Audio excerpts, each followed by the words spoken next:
The Life of Sir John Franklin. Chapter 1. The Boy Who Listened to the Sea. In the gentle county of Lincolnshire, where fields of barley wave like ocean swells beneath endless skies, a boy named John Franklin first heard the call of distant waters. It was 1786, and the world beyond England's shores stretched vast and mysterious, filled with islands yet to be charted and passages yet to be discovered. John was born into a family of merchants in the small town of Spilsby, where the scent of grain and the sound of grinding mills filled the air. His father, Willingham Franklin, was a man of quiet industry, content to measure his days in bushels of wheat and ledgers of accounts. But young John's eyes always seemed to drift toward the horizon, as if he could see beyond the rolling hills to the great waters that lay beyond. The boy spent his early years wandering the countryside around Spilsby, his small feet carrying him through meadows where larks sang their morning song, and along streams that whispered secrets as they wound their way toward the sea. In the evenings, he would sit by the kitchen fire, listening to tales told by traveling sailors who stopped at the local inn. Their stories painted pictures of vast oceans and distant lands, of whales that breached like living mountains and ice that gleamed like crystal cathedrals. John's mother, Hannah, would often find him staring out the window on rainy afternoons, his young face pressed against the glass, watching the water run down in tiny rivers. She knew even then that her son's heart belonged to something larger than the quiet fields of Lincolnshire.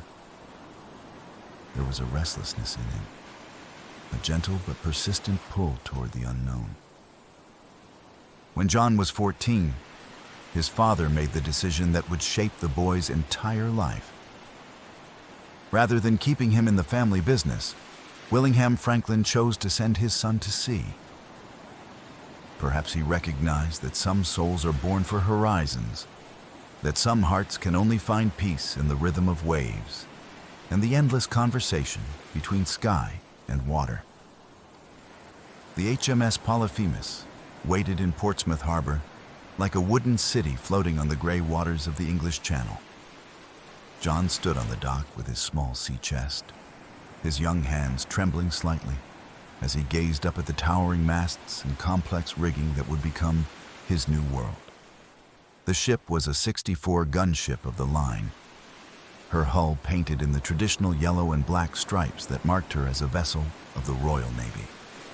Captain Lawford, a man whose face bore the weathered dignity of countless voyages, looked down at the boy with eyes that had seen storms and battles, tropical sunsets and Arctic dawns.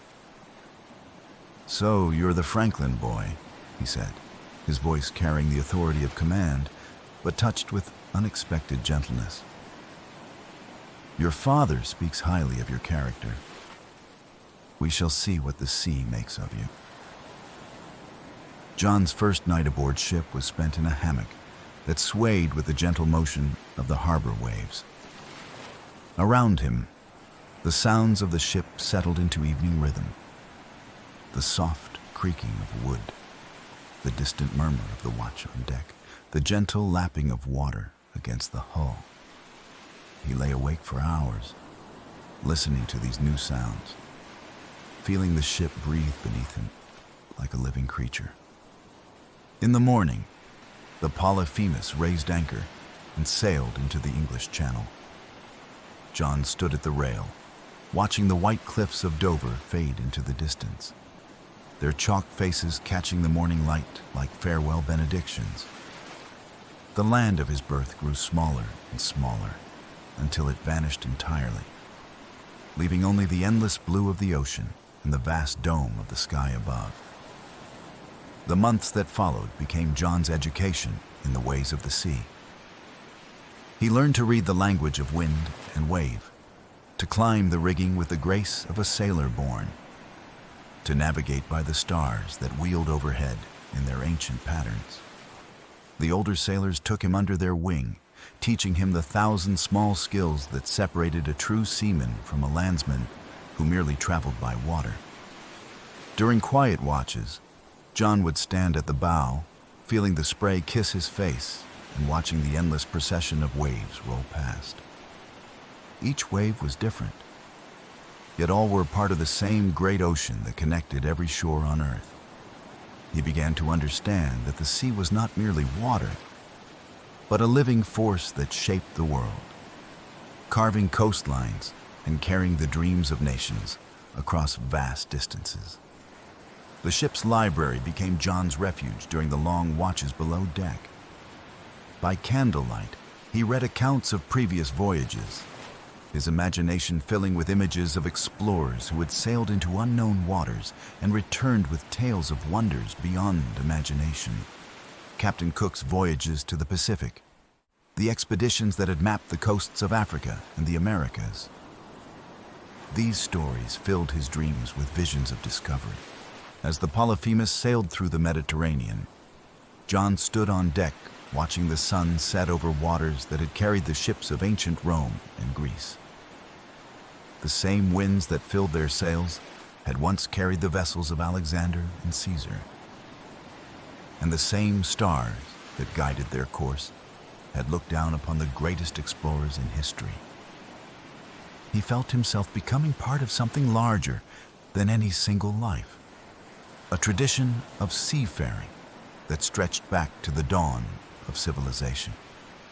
The ship called at Gibraltar, that great fortress guarding the gateway between the Mediterranean and the Atlantic.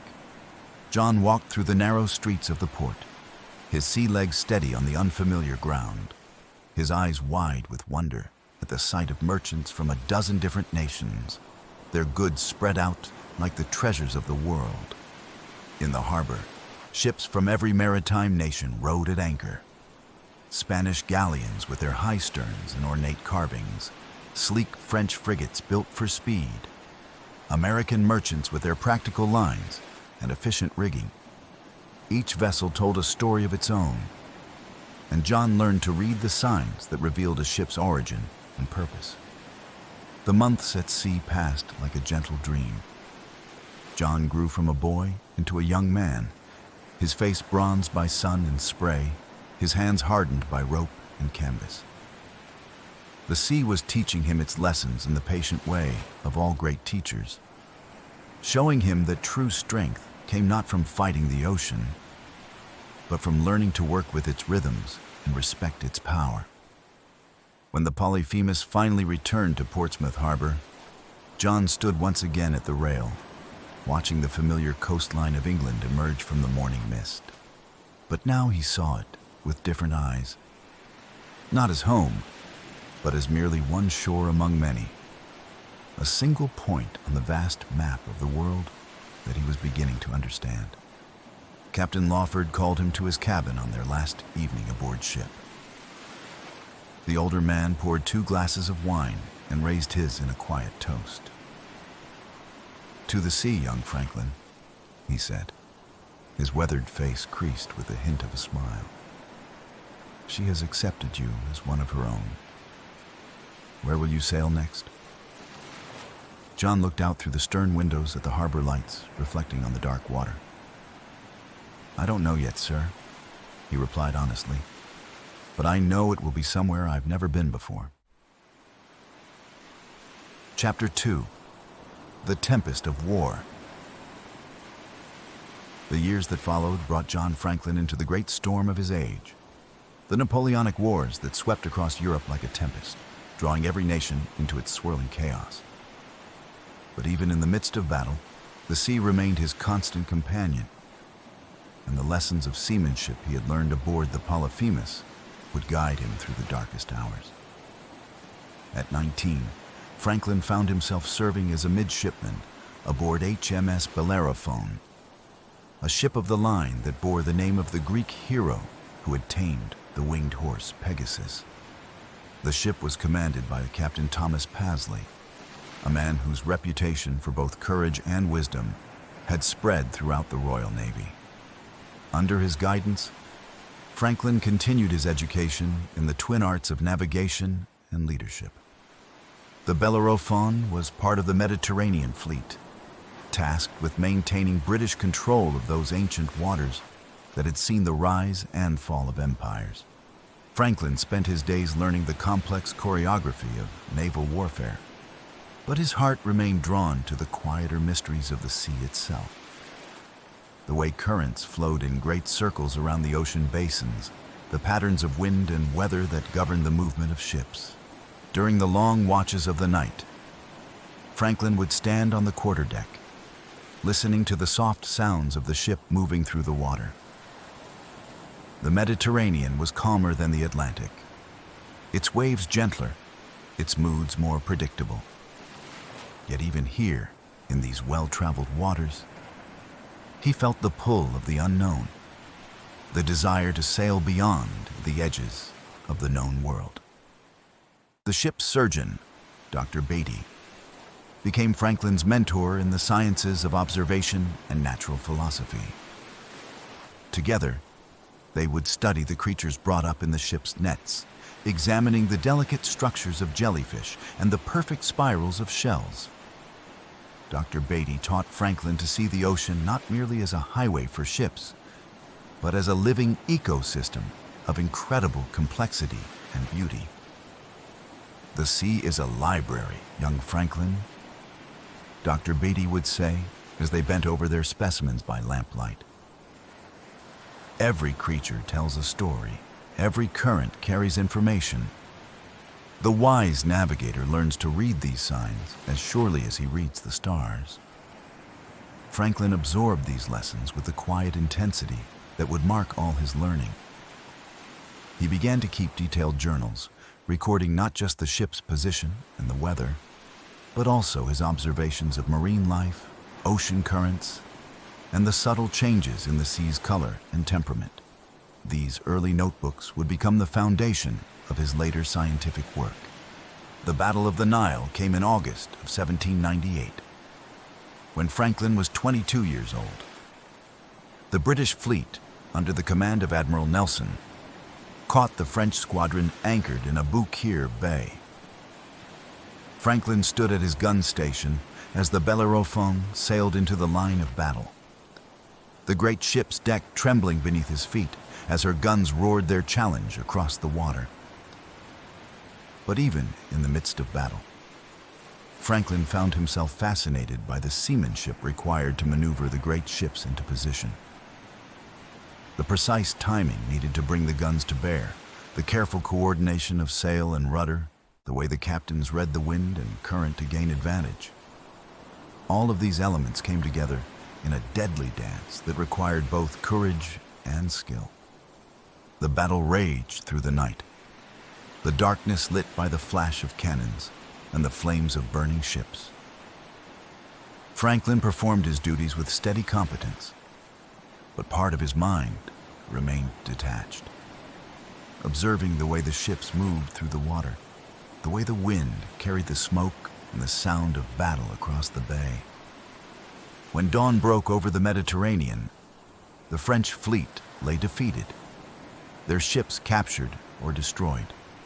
Franklin stood on the deck of the Bellerophon, looking out over the debris-strewn waters, feeling the strange mixture of triumph and melancholy that follows all great victories.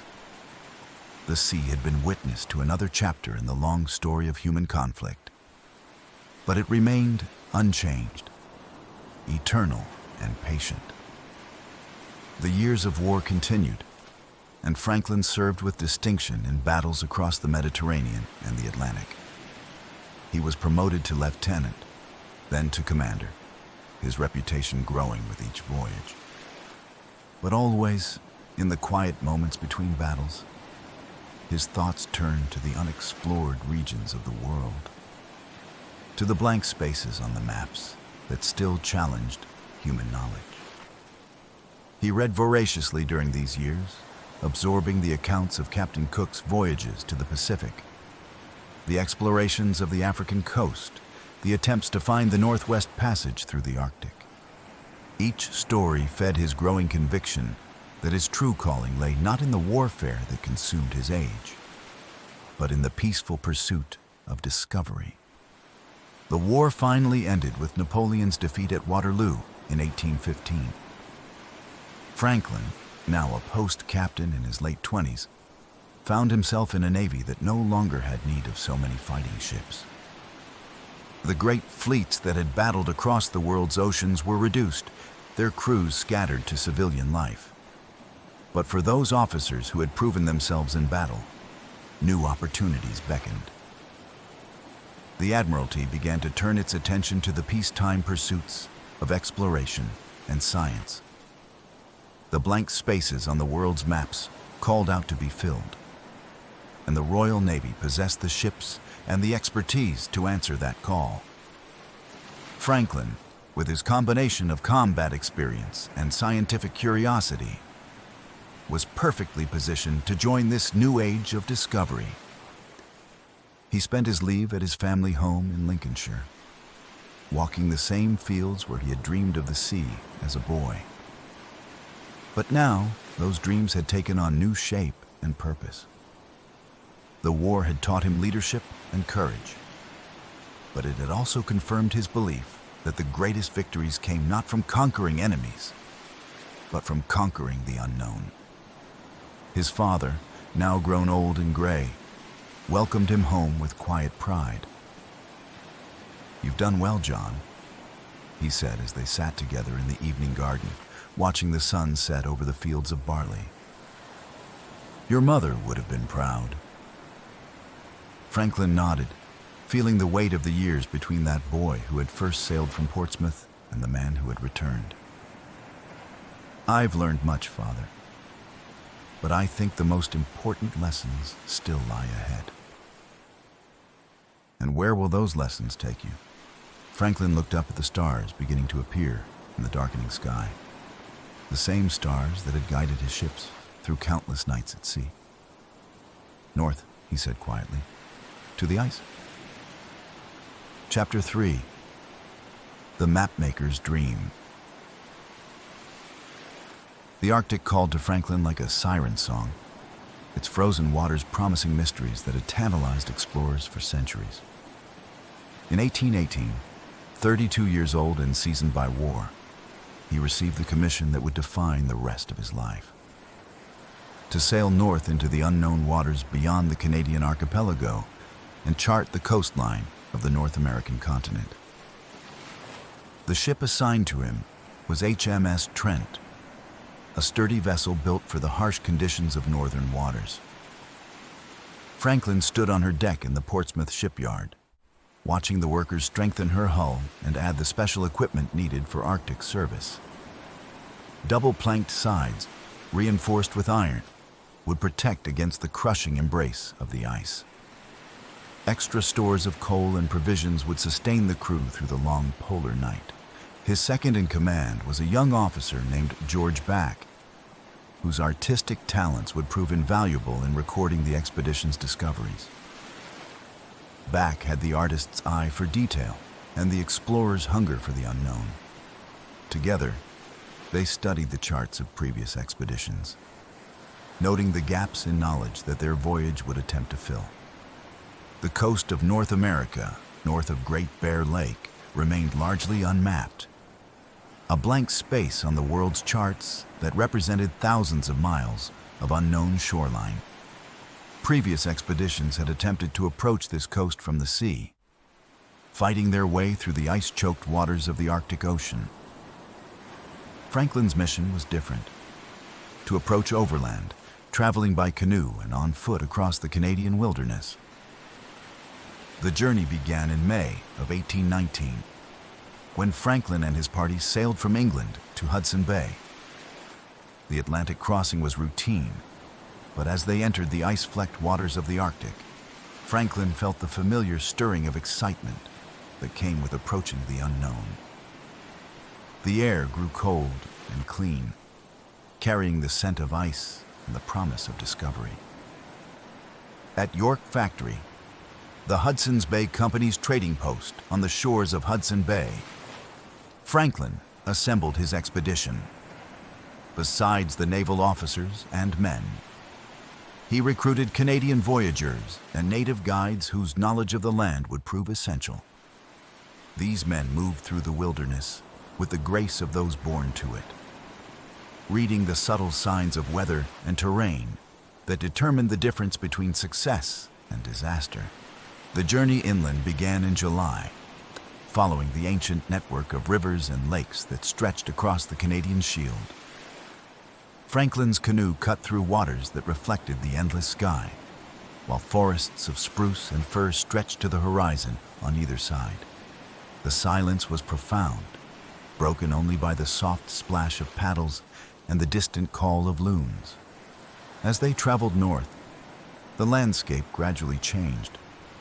The forests thinned, giving way to tundra where caribou moved in vast herds and Arctic foxes padded across the permafrost. The sun barely set during the short northern summer, hanging low on the horizon in a perpetual twilight that bathed everything in golden light. Franklin found himself enchanted by this land of endless distances and subtle beauty. The tundra might appear barren to untrained eyes, but he learned to see the intricate tapestry of life that flourished in this harsh environment. Tiny flowers bloomed in brief explosions of color, their petals no larger than fingernails but vivid as jewels against the brown earth. The expedition reached the Coppermine River in late summer, following its course toward the Arctic Ocean. Here, the real work began.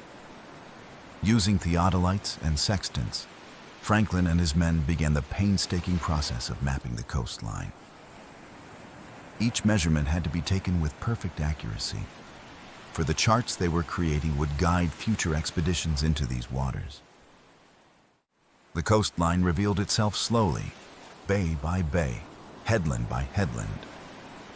Franklin named the features they discovered, choosing names that honored his mentors and fellow explorers. Point Turnagain marked the furthest extent of their eastward journey, where the approach of winter forced them to begin the long journey back to safety. The return journey tested every skill and resource the expedition possessed. The brief Arctic summer was ending, and with it came the brutal reality of approaching winter. Food became scarce, and the men were forced to subsist on whatever the land provided. Fish when they could catch them, berries when they could find them, and sometimes nothing at all. Franklin's leadership was tested as never before. The men looked to him for guidance and hope, even as their own strength began to fail. He drew upon the lessons learned during his naval service, maintaining discipline and morale even in the face of increasing hardship. His journal entries from this period reveal a man who never lost faith in their eventual success, even when survival seemed impossible. The expedition finally reached safety in November of 1821, after more than 2 years in the Arctic wilderness. They had mapped over 600 miles of previously unknown coastline, adding valuable knowledge to the world's understanding of the Arctic regions. But the cost had been high. 11 men had died during the journey, victims of cold, hunger, and the countless dangers of the northern wilderness. Franklin returned to England as a hero, his narrative of the expedition becoming a bestseller that captured the public imagination. He was lionized by the press and honored by the Royal Geographical Society, but he remained characteristically modest about his achievements. In his quiet moments, he thought not of the acclaim, but of the vast stretches of Arctic coastline that remained unmapped. The success of the first expedition led inevitably to a second. In 1825, Franklin was commissioned to lead another overland expedition to the Arctic, this time to map the coastline between the Coppermine and Mackenzie rivers. The goals were similar, but the experience gained from the first expedition allowed for better preparation and planning. The second expedition departed England in February of 1825. arriving in New York and then traveling overland to the Canadian frontier. Franklin had learned from the mistakes of the first journey, taking greater care in the selection of equipment and provisions. The party was smaller but more efficient, composed of men who understood the demands of Arctic travel. The journey to Great Bear Lake was accomplished without the suffering that had marked the first expedition. Franklin's reputation had grown, and the Hudson's Bay Company provided better support for his activities. The long winter at their base camp was spent in preparation, building boats and assembling equipment for the summer's mapping work. When spring arrived, Franklin divided his party into two groups. He led one group westward along the coast toward the Mackenzie River, while his lieutenant, Dr. John Richardson, led the other eastward toward the copper mine. This strategy allowed them to cover more ground while maintaining the careful standards of measurement that scientific mapping required. Franklin's western journey took him through waters that had never felt the touch of European vessels. The coastline unfolded like a scroll, revealing bays and inlets, rivers and islands that were recorded for the first time on accurate charts. The work was methodical and demanding, requiring constant attention to detail and perfect coordination between the navigators and surveyors. The Arctic summer of 1826 was unusually favorable, with less ice than normal and calm weather that allowed the small boats to make good progress along the coast. Franklin pushed as far west as possible, eventually reaching Return Reef, where the approach of winter and the increasing ice forced him to turn back.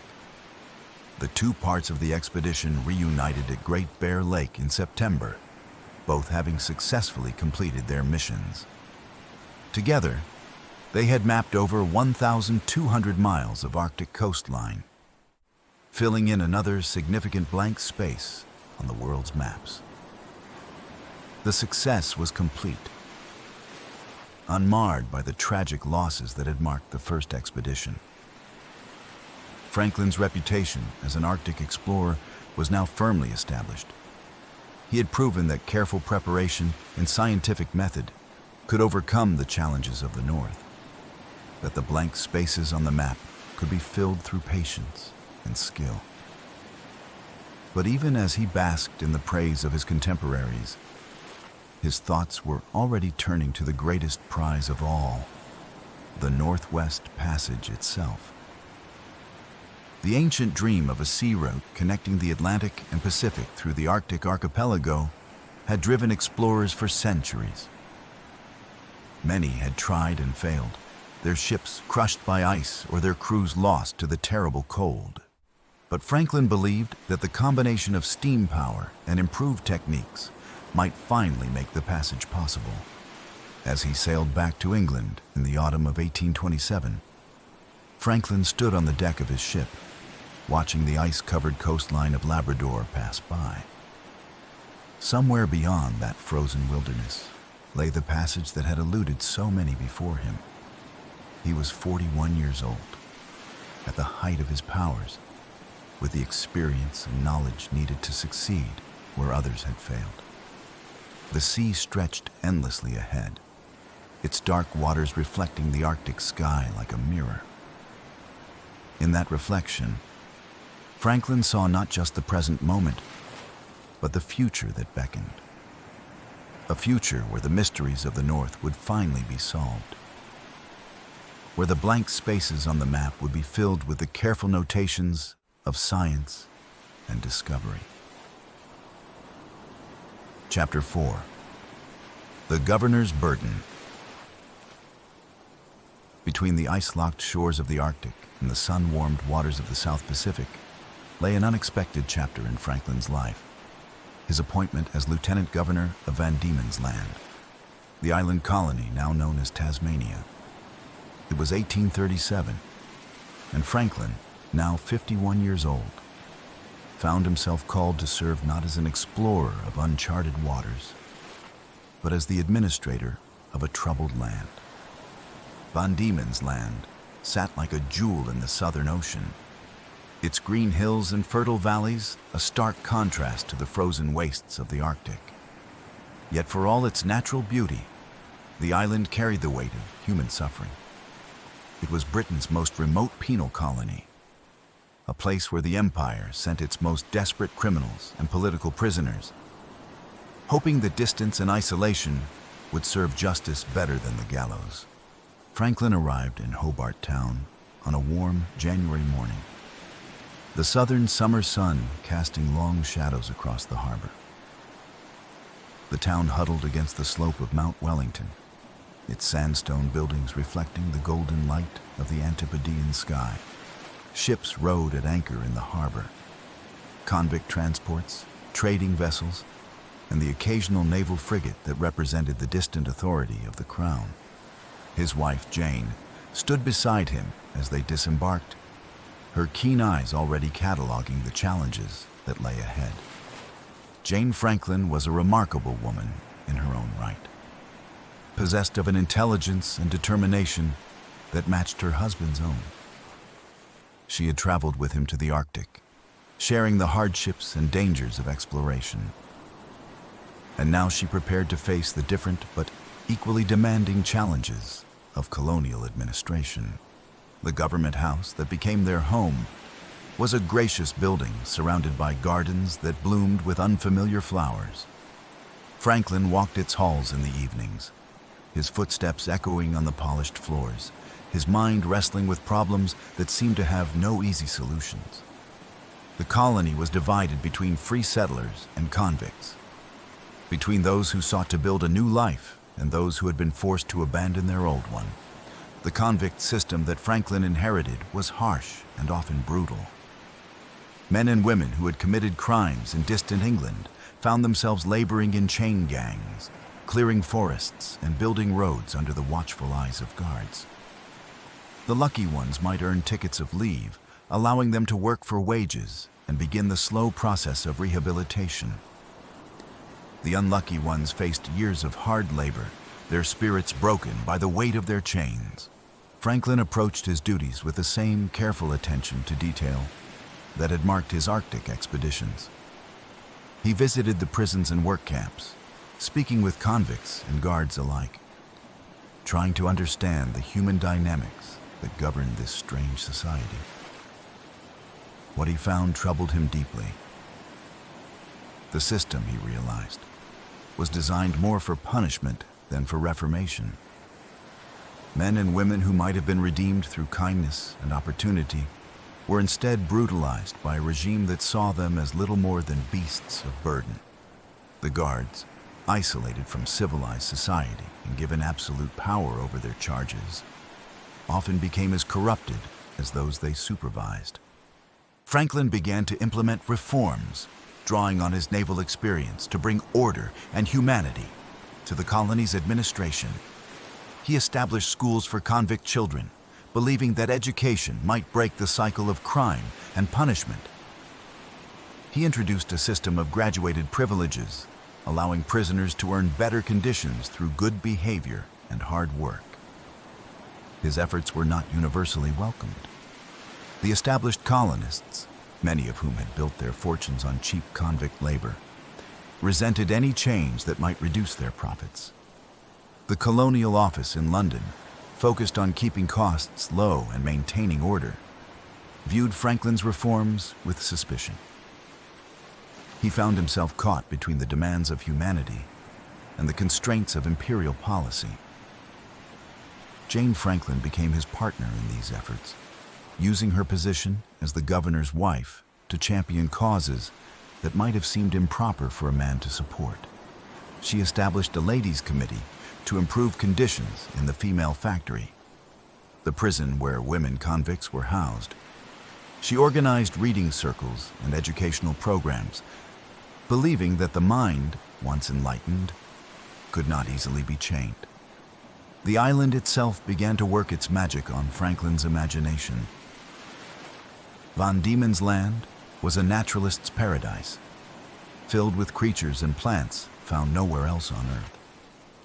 The strange calls of native birds filled the air, and the forests harbored animals that seemed to have stepped from the pages of a fairy tale.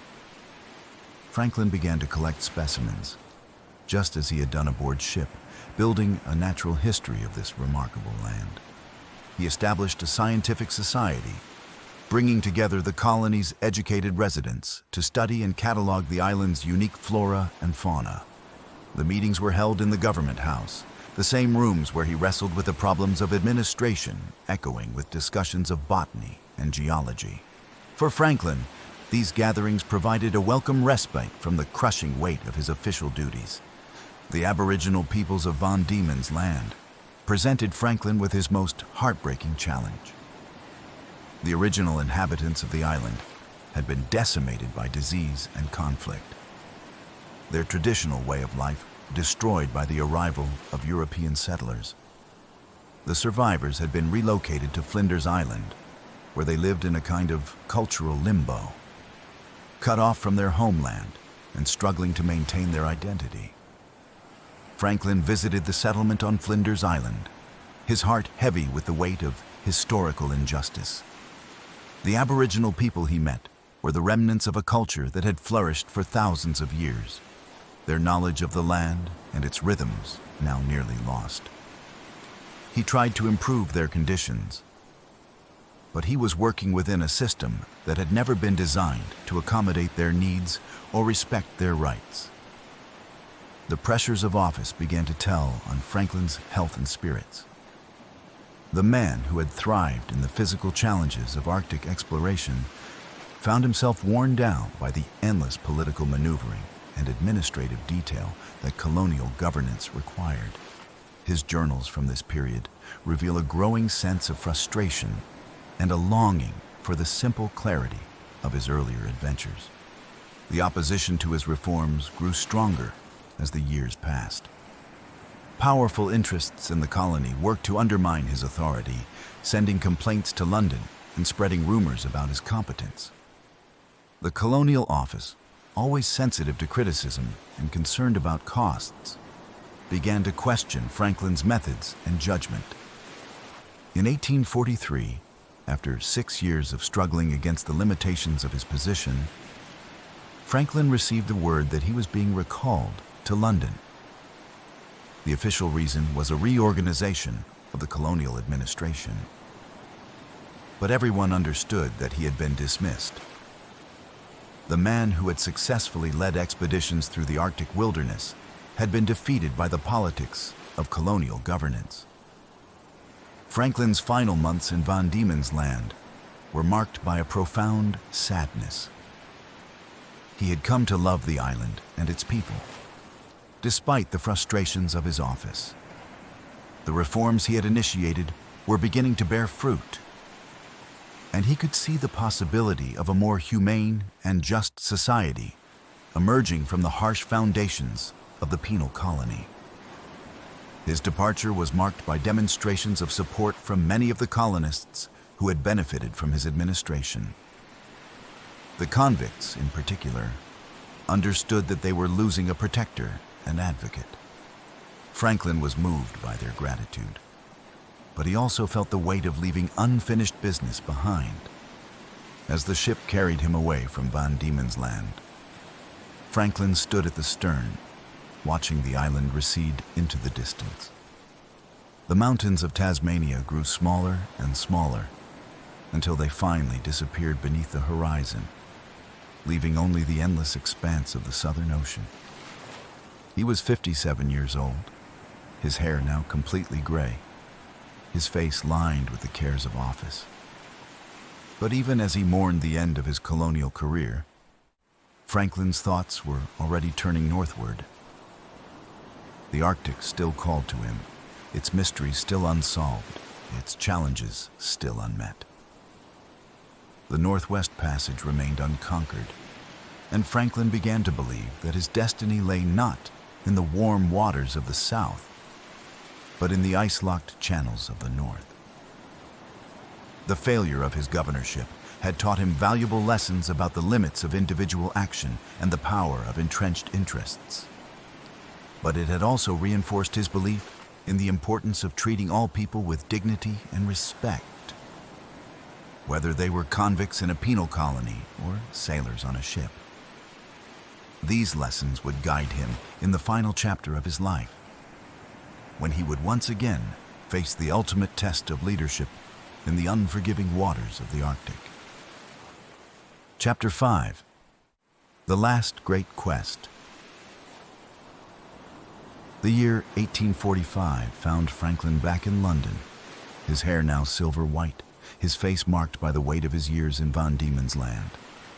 At 59, he might have been expected to settle into the comfortable retirement that his naval pension and reputation as an Arctic explorer would have provided. Instead, he found himself consumed by a familiar hunger, the desire to solve the greatest geographical puzzle of his age. The Northwest Passage had haunted his dreams for decades. The elusive sea route through the Arctic archipelago, connecting the Atlantic and Pacific Oceans, had claimed the lives and ships of countless explorers. But Franklin believed that the time had finally come when the passage might be conquered. Steam engines could now power ships through the ice, and improved methods of food preservation could sustain crews through the long polar night. The Admiralty was preparing the most ambitious Arctic expedition in naval history, and Franklin knew that command of such a venture would crown his career with the greatest possible achievement. 2 ships were being prepared, HMS Erebus and HMS Terror, vessels that had already proven themselves in Antarctic waters under the command of James Clark Ross. Franklin's age worked against him in the competition for command. Younger officers, men in their 30s and 40s, were considered more suitable for the physical demands of Arctic exploration. But Franklin's experience and reputation carried weight, and he lobbied quietly but persistently for the appointment. The ships themselves were marvels of naval engineering.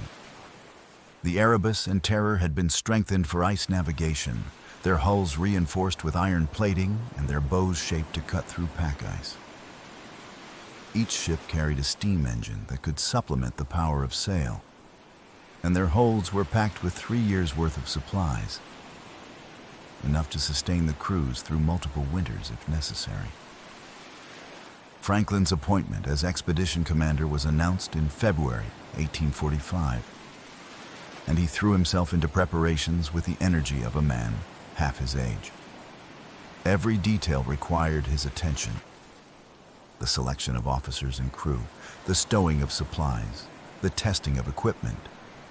He worked from dawn to dusk, his mind focused on the 1,000 considerations that would determine the expedition's success or failure. Captain Francis Crozier was appointed to command the Terror. An Irishman with extensive Arctic experience, Crozier was perhaps the most skilled ice navigator in the Royal Navy. His pale blue eyes held the accumulated wisdom of northern winters, and his steady presence would provide an anchor of competence and reliability for the expedition. Commander James Fitzjames took charge of the Erebus under Franklin's overall command. At 32, Fitzjames was the youngest of the senior officers, but his enthusiasm was balanced by genuine ability. He had studied the accounts of previous Arctic expeditions with scholarly thoroughness, and his magnetic personality made him popular with both officers and crew. The expedition's roster included 134 men, from seasoned petty officers to young able seamen seeking adventure in the world's most remote waters. Each man had been carefully selected for his skills and reliability. The Arctic was no place for the weak or the unreliable, and Franklin wanted only the best sailors the Royal Navy could provide. The ship's libraries were stocked with over 1,000 volumes, including works of literature, philosophy, and science. Franklin believed that mental stimulation was as important as physical comfort during the long months of Arctic winter. The officers would read aloud to the crew during the polar night, their voices carrying warmth and civilization into the cold darkness. Scientific instruments filled the ship's cabins: magnetometers to study the Earth's magnetic field, thermometers to record temperature, and cameras to capture images of the expedition's discoveries. Franklin was determined that his voyage would contribute to human knowledge as well as geographic discovery. Every observation would be recorded, every measurement taken with precision. The provisions were equally impressive. The holds contained tons of preserved meats, vegetables, and fruits, much of it packed in the new tinned containers that promised to maintain freshness for years. Barrels of rum and wine would provide comfort during the darkest days, while tea and coffee would offer daily rituals of warmth and fellowship. Franklin's wife, Jane, supported his decision to undertake the expedition, though she understood the risks better than most. She had shared his earlier Arctic adventures and knew the power of the ice to crush ships and claim lives. Yet she also understood that her husband's happiness depended on accepting this final challenge, this last chance to achieve the dream that had driven him for decades. The departure was set for May 1845, when the Arctic ice would be at its minimum extent. Franklin spent his final weeks in London saying goodbye to old friends and making final preparations.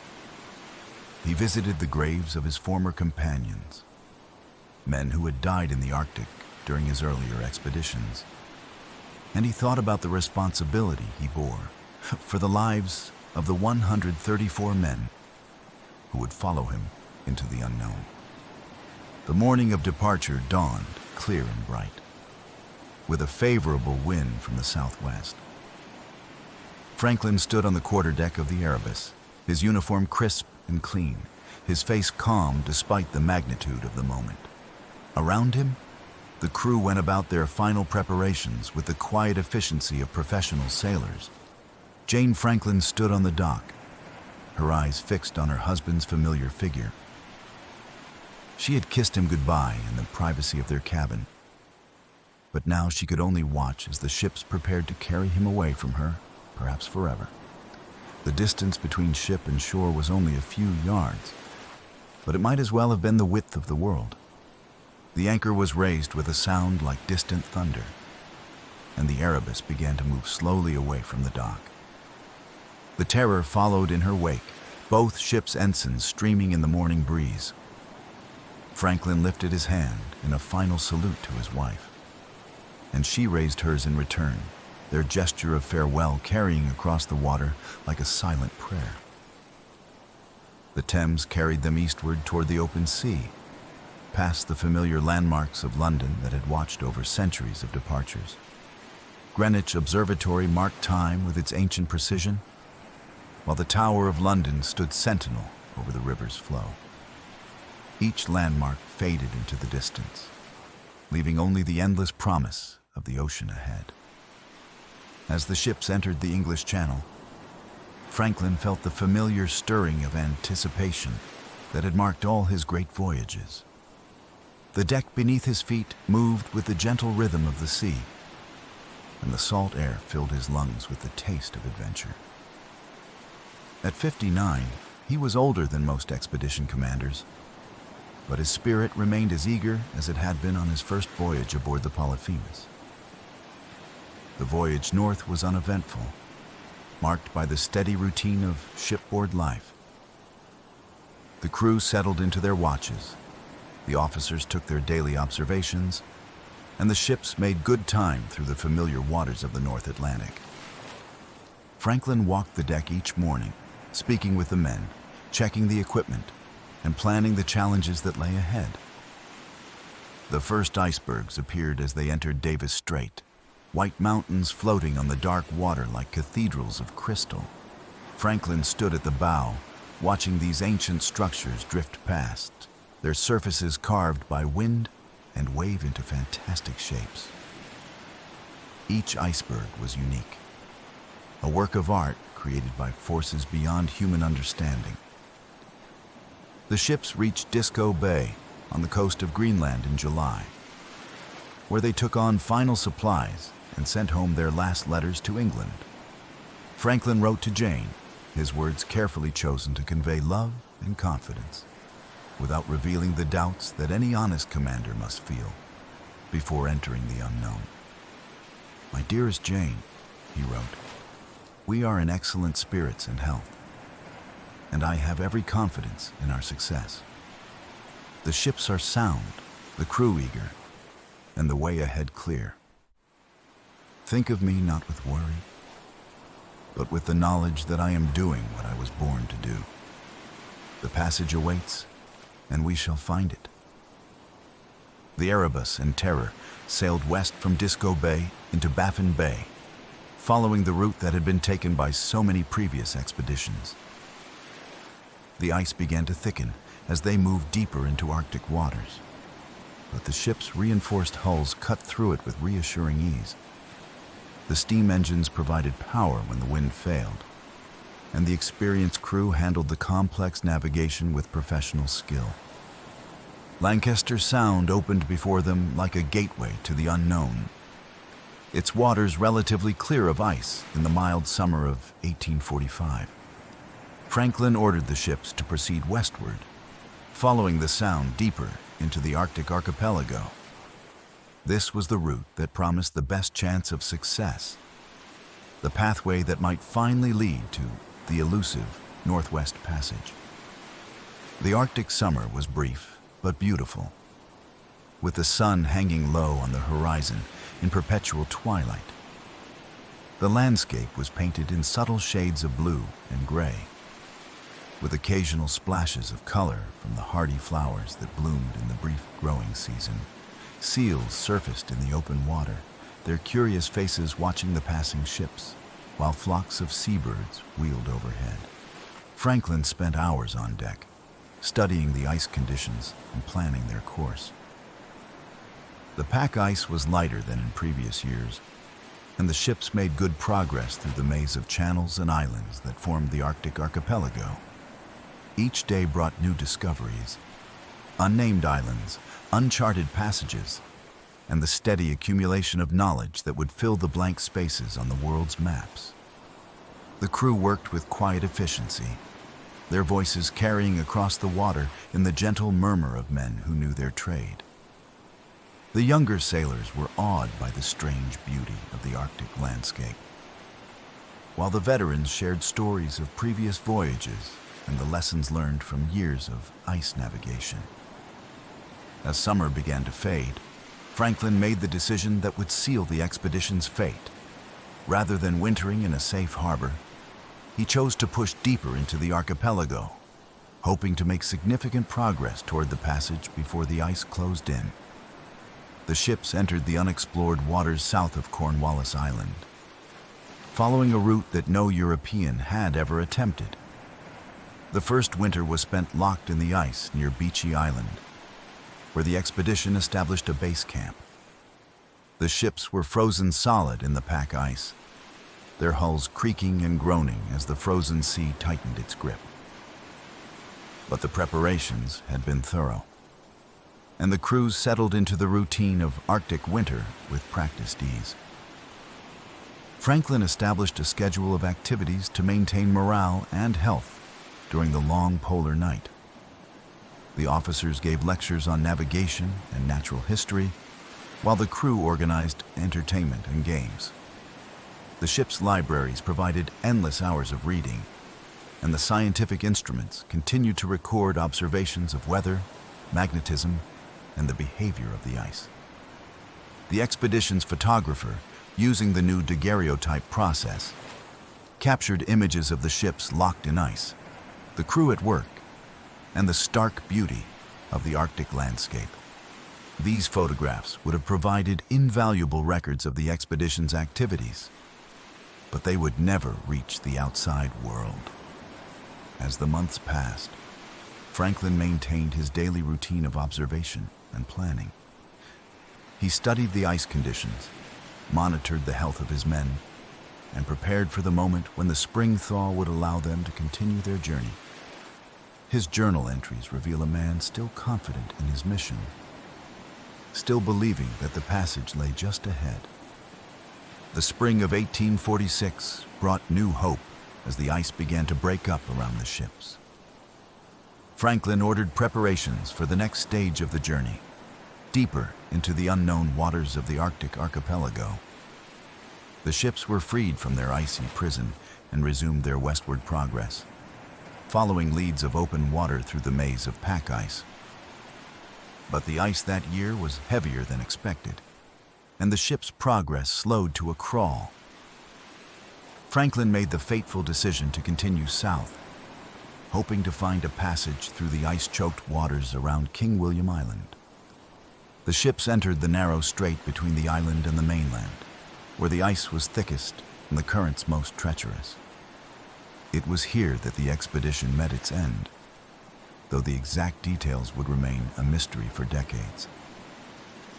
The ships became trapped in the ice, their hulls gradually crushed by the immense pressure of the frozen sea.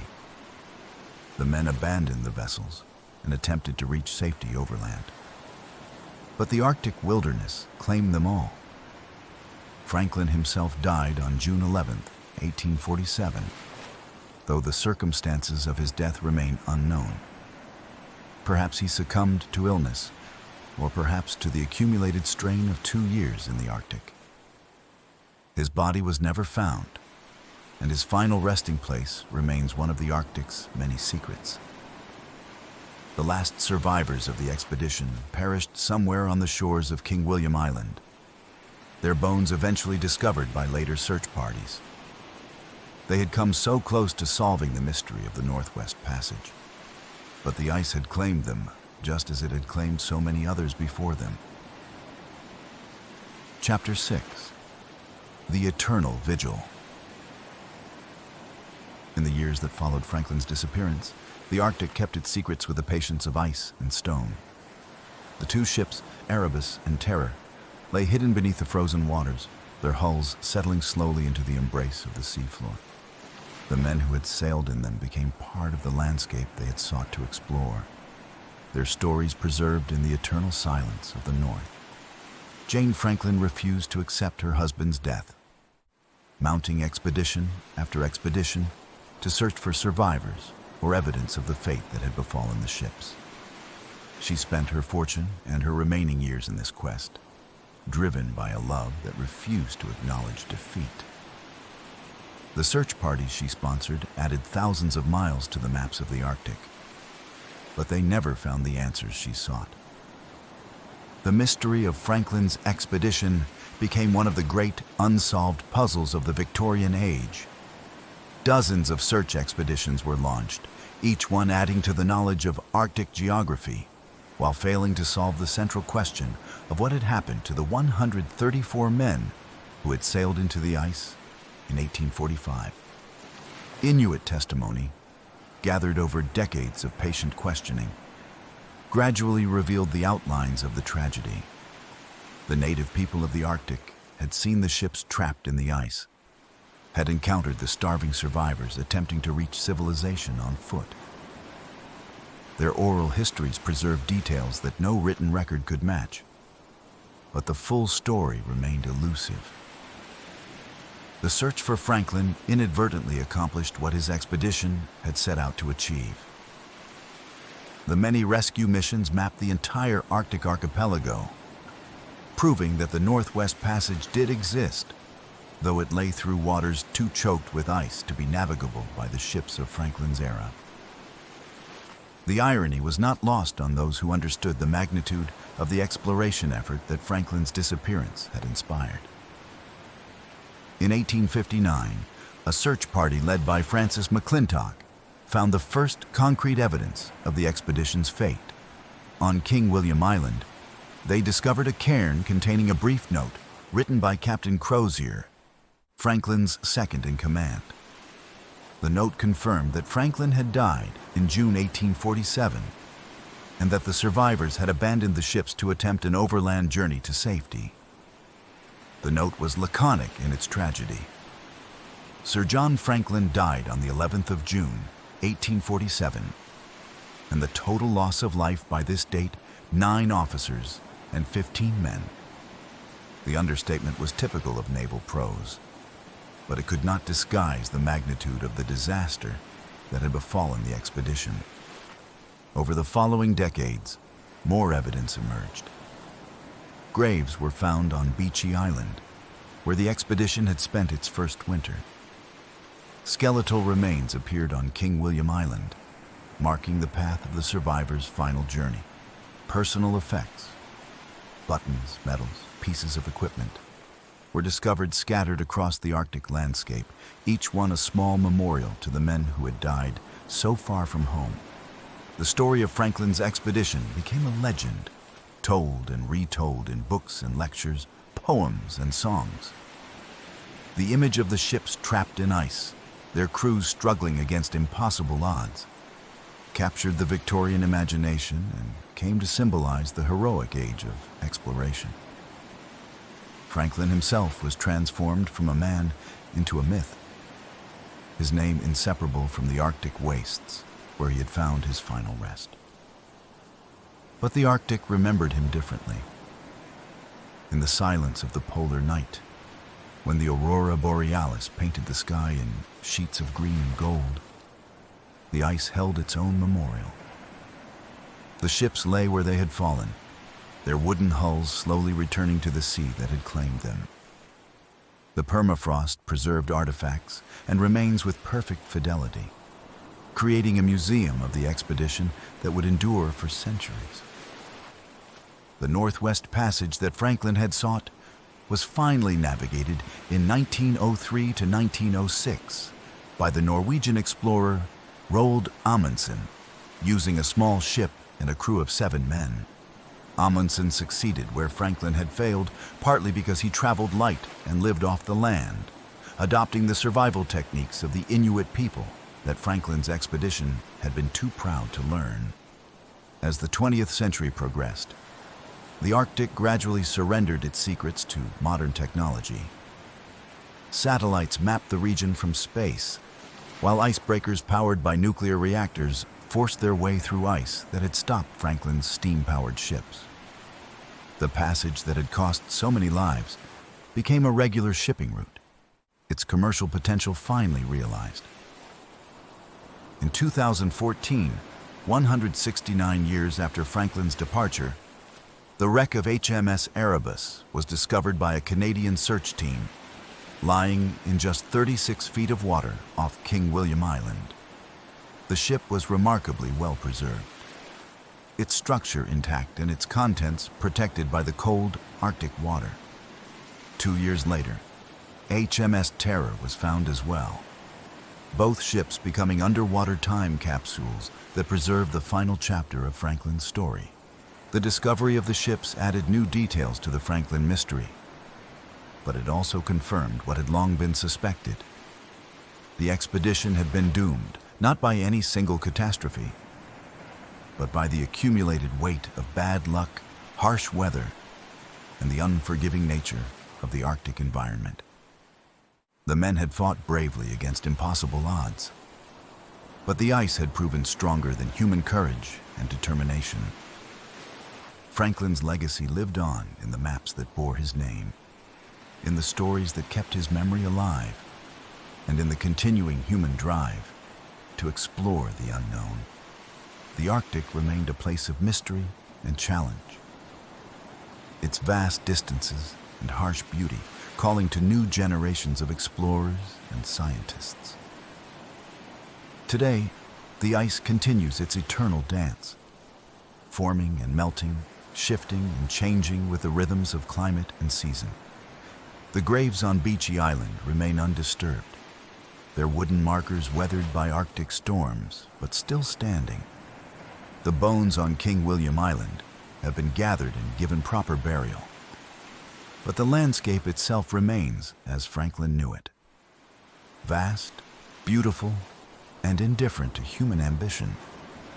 In the quiet hours of the Arctic night, when the wind whispers across the ice and the stars shine with crystalline clarity, it is possible to imagine that Franklin and his men are still out there, still searching for the passage that had eluded them in life. Their ships may lie broken on the sea floor, but their spirits have become part of the Arctic itself, woven into the fabric of ice and snow, wind and starlight. The Northwest Passage that Franklin died seeking has finally been conquered, but not in the way he imagined. Climate change has opened new routes through the Arctic, melting ice that had been solid for millennia. Ships now sail regularly through waters that were impenetrable in Franklin's day, carrying cargo between Europe and Asia along the route that had cost so many lives to discover. Yet something has been lost in this victory. The Arctic of Franklin's day was a place of genuine mystery, where blank spaces on the map represented the limits of human knowledge. Today's Arctic is measured by satellite and monitored by computer, its secrets revealed by technology rather than courage. The age of exploration that Franklin represented has given way to an age of information, where discovery comes through data rather than daring. But the essential mystery remains. What drives human beings to venture into the unknown, to risk everything for the sake of knowledge and discovery? Franklin's story provides no easy answers, but it offers something more valuable. An example of the human spirit at its most noble and persistent.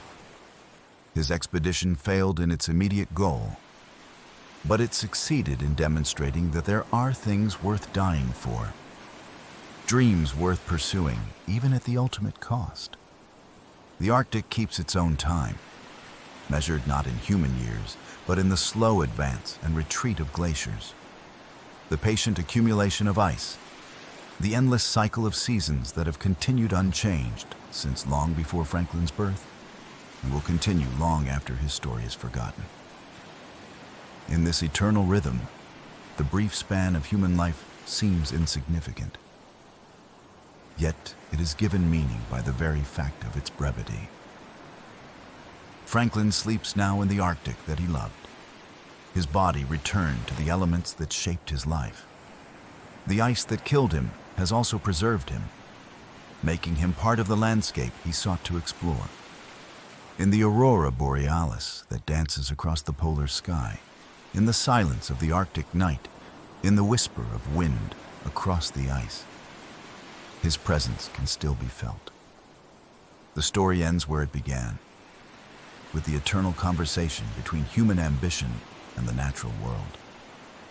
Franklin's ships lie silent on the sea floor, their hulls home now to Arctic fish and their decks carpeted with marine growth. The ice flows over them in its ancient patterns, indifferent to the human drama that once played out on their wooden stages.